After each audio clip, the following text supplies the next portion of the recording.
Well, hi there. And today, verses from Genesis 28, verses 20 to 22. It's Jacob speaking.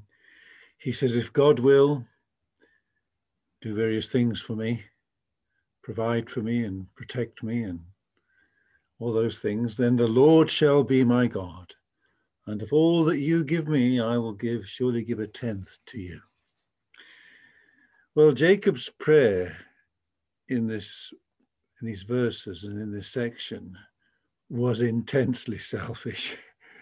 He had received great revelations from the Lord in this chapter, if you remember, and yet he saw everything in the light of how this could profit him.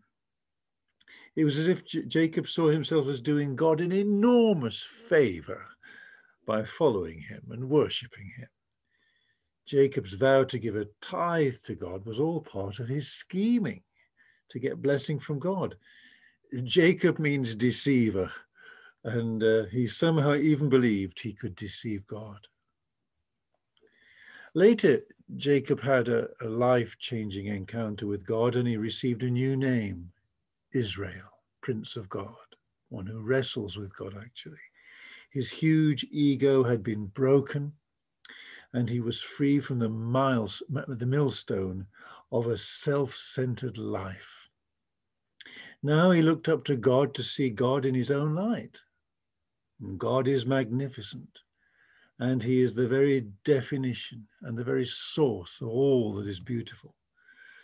To look on God without thinking about what is in it for me is the most blessed place to which we can attain. The filter of selfishness is capable of blocking out the sun, of turning paradise into a wilderness. The moment we realize we are not saved for our own benefit is the most liberating in our walk with God. We are saved for God's pleasure and delight. And the best thing we can ever do is to fixedly turn our eyes on him. Like all spiritual transactions, this will begin in the will as we determine in our hearts to forget all the clamoring needs of our circumstances. As we train our minds to look on him, we will realize that the action of looking on him releases us continually from thinking about ourselves.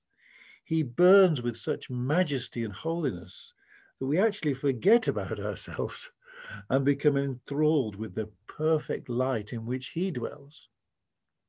We worship until we become true worshippers and are unconsciously transformed into a royal priesthood as we do. God bless you.